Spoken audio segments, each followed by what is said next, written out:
Assalamualaikum warahmatullahi wabarakatuh. Perkenalkan, saya Anggi Herianti, peserta PKDP Angkatan Kedua tahun 2025. Saya dari Universitas Islam Ahmad Dahlan Kabupaten Sinjai.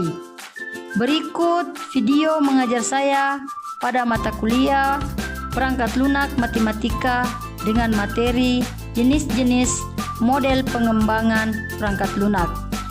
Selamat menyaksikan. Assalamualaikum warahmatullahi wabarakatuh. Waalaikumsalam warahmatullahi wabarakatuh. Bagaimana kabarnya?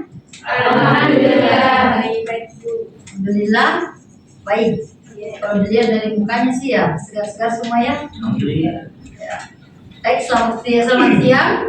Siap, Bu. Semoga kita tetap semangat ya. Amin. Karena kalau kita tahu di jam seperti ini adalah jam sekarat.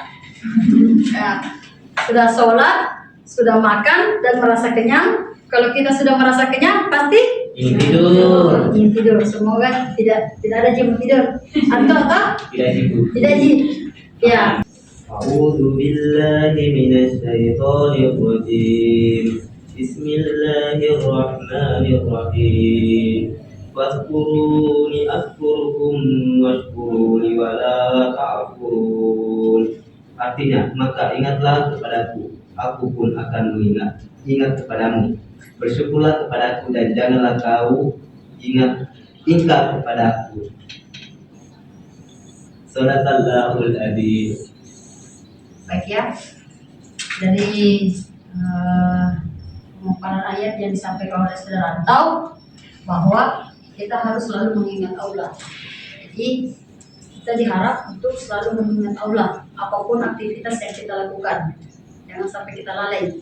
Karena insya Allah kalau kita jadikan Al-Quran sebagai pedoman hidup, insya Allah akan dimudahkan. Oke, sebelumnya Ibu absen dulu ya. Ibu Salsabila, Hadir, Bu. Suci, Hadir, Bu. Satriani, Hadir, Bu. Rahmi, Hadir, Bu. Hijrah. Hadir, Bu. Baik ya, pekan lalu kita sudah belajar tentang analisis data, desain data, coding, kemudian evaluasi. Nah, baik ya, kita lanjut materi kita dari pekan lalu. Sekarang kita akan membahas tentang jenis-jenis model pengembangan perangkat lunak. Nah, jadi ada nanti beberapa jenis yang akan kita jelaskan di pertemuan kita kali ini. Nah, sebelum itu kita dulu harus tahu apa tujuan pembelajaran kita pada pertemuan ini atau pada materi kita hari ini. Yang pertama, mahasiswa mampu menganalisis jenis-jenis model pengembangan perangkat lunak. Jadi mahasiswa harus mengetahui apa saja jenis model pengembangan perangkat lunak. Kemudian mahasiswa mampu menjelaskan kelebihan dan kekurangan perangkat lunak, jenis model perangkat lunak ya. Jadi kita nanti tahu, soalnya jenis pertama seperti ini, jenis kedua seperti ini, jenis dan seterusnya seperti ini. Kita tahu bisa memilih jenis atau model perangkat lunak yang akan kita gunakan. Nah, kemudian jika kita ingin membuat sebuah perangkat lunak atau aplikasi ya, kita harus dulu mengetahui apa saja yang dibutuhkan, apa yang harus kita lakukan dulu. Karena aplikasi itu jadi tidak langsung jadi trik, tidak ya. Nah, ini contoh kasus. Bayangkan Anda mempunyai sebidang tanah yang akan Anda bangunkan rumah. Jadi ada tanah mau dibangunkan di rumah. Pasti kita berpikir apa yang harus saya siapkan untuk membangun rumah. Ya, pasti kita berpikir itu. Setelah ada bahan dan sebagainya, kemudian kita lagi berpikir bagaimana proses pembangunan rumah. Atapnya kah dulu, temboknya kah dulu, atau pondasinya dulu? Ya kan? Ya. Kalau atap dulu, masih lumayan. Ya ini ya. Nah ini ada 3 pilihan. Pertama, jika Anda memulai membangun dengan cepat, hanya dibantu oleh anak Anda yang berumur 14 tahun. Bisakah cepat terbangun itu rumah kalau satu orang dibantu? Ya. Pilihan yang kedua, jika Anda pergi ke sembarang pengembang, artinya contoh kita pergi di tukang-tukang kampung itu, ya, pergi tukang kampung, mau bikin rumah. Kalau saya begini modelnya, pasti nak gambarkan, dia ambil kertas, ambil gambar begini modelnya. Ya, tukang kampung begitu ya. Tanya juga, bilang muka begini. Nah yang terakhir, jika Anda mempekerjakan seorang arsitek untuk mendesain dari awal. Arsitek tidak butuh lagi kertas untuk menggambarkan kita dan sebagainya. Dia langsung ada di depan komputer dan membuatkan kita desain rumah. Nah hasil gambarnya itu sudah menampakkan model rumah yang cantik memang. Ya, beda tadi kalau kita ke sembarang pengembang, pasti nak gambar-gambarkan gitu. Itulah ini contoh kasus saja.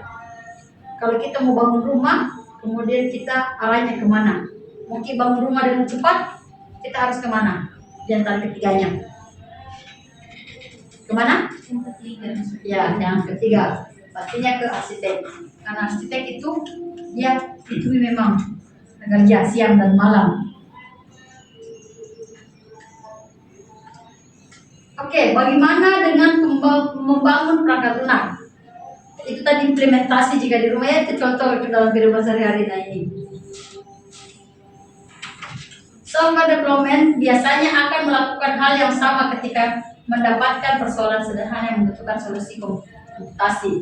Berpikir sejenak, mengharap komputer, dan kemudian mulai mengetikkan baris demi baris kode. Tidak ada kertas yang memuat perancangan arsitektur dan algoritma secara rinci, karena semua rancangan itu ada di dalam kepala.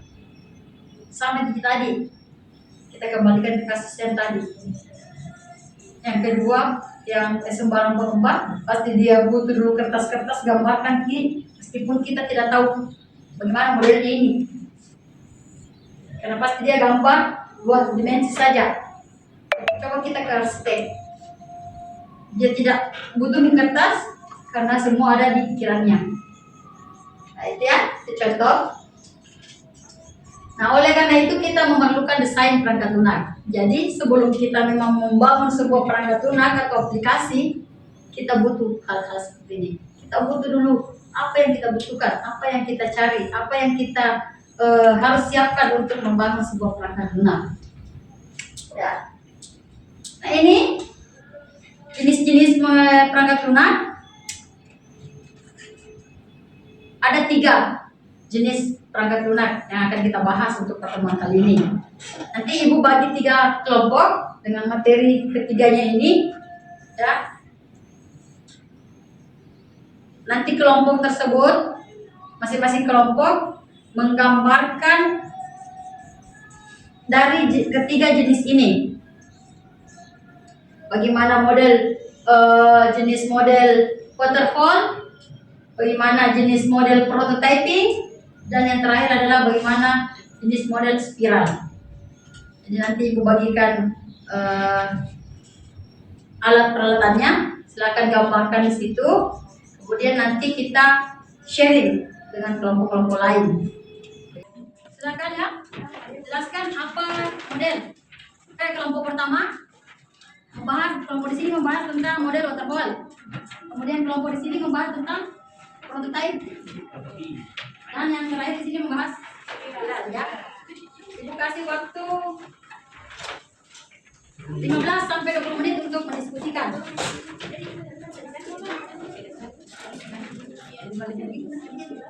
Ibu mau ada masing-masing perwakilan untuk menjelaskan model waterfall, model spiral, sama model prototype. Oke, kita pertama mungkin di model waterfall. Bisa siapa? Satu orang?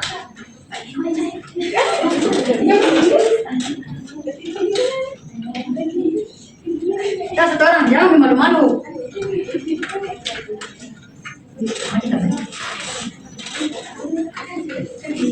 Dulu. Siapa? Coba, satu orang berdiri. Ya. Cepat, satu orang.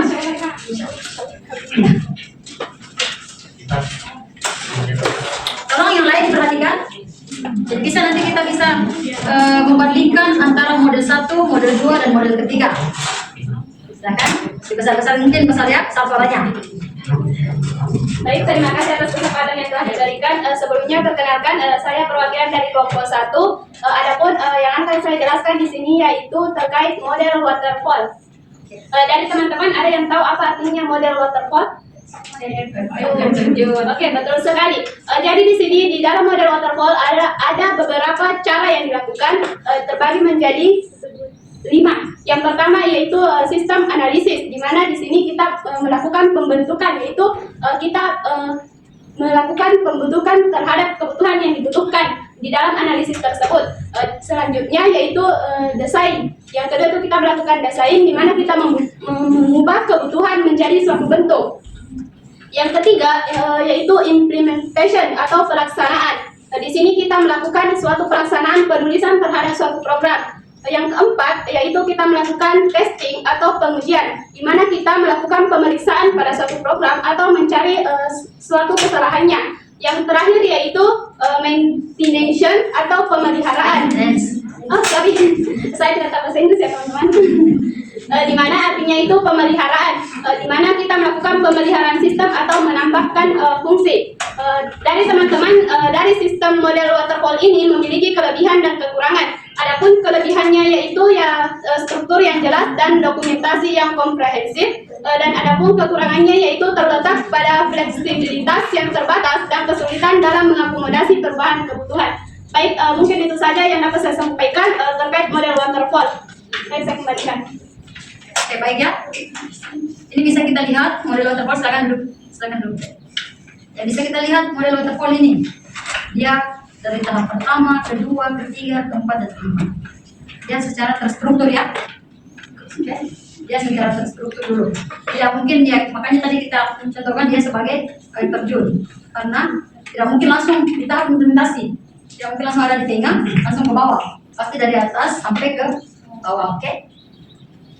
Oke, silakan. Yang kedua. Ikut. Silakan, Eri. Di sana berdiri. Ikut aja. Pemimpin itu. Belajar di situ. Oke, itulah tadi presentasi dari 3 kelompok mengenai jenis dan model pengembangan perangkat lunak. Di mana jenis pertama adalah waterfall yang secara bertahap, kemudian prototyping secara melingkar, dan yang terakhir adalah spiral. Dia juga seperti bertahap. Oke, baik, dari adik-adik ada yang bisa menyimpulkan atau memberi kita kesimpulan tentang materi kita hari ini? Oke, ya silakan berdiri ya, berdiri. Baik, adapun kesimpulan yang telah yang bisa saya sampaikan mengenai materi yang telah dijelaskan, di mana modelnya itu di mana waterfall itu lebih terstruktural dari awal hingga akhir. Yang kemudian prototyping yaitu di mana di situ adalah menguji, di mana itu lebih menekankan pada pembuatan dengan pengujian prototype. Kemudian adalah spiral menggabungkan kedua model antara waterfall dan prototyping. Oke, betul ya. Untuk kesimpulannya dari model pengembangan kita yang sudah kita jelaskan ketiganya ini,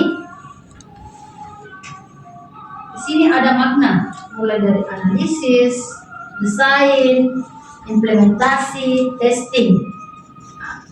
Kita tahap pertama, dari tahap ke tahap, kemudian sampai di akhir, di tahap pengujian. Jika ada yang masih kurang, kita kembali lagi ke awal untuk menganalisis.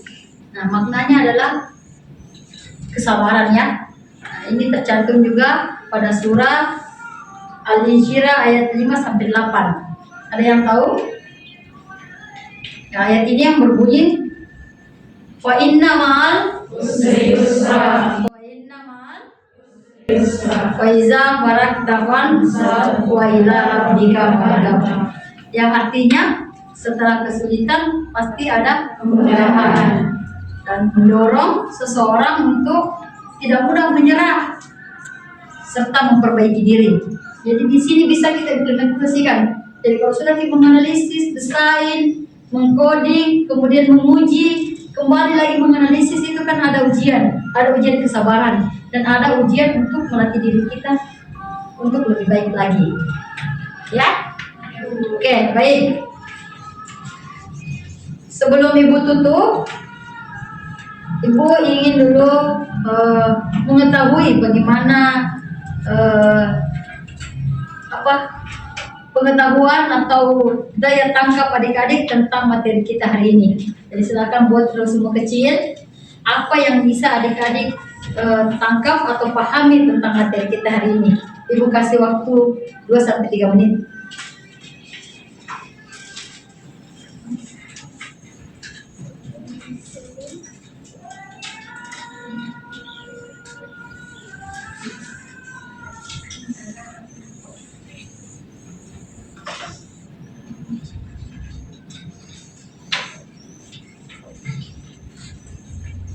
Oke, sudah ya?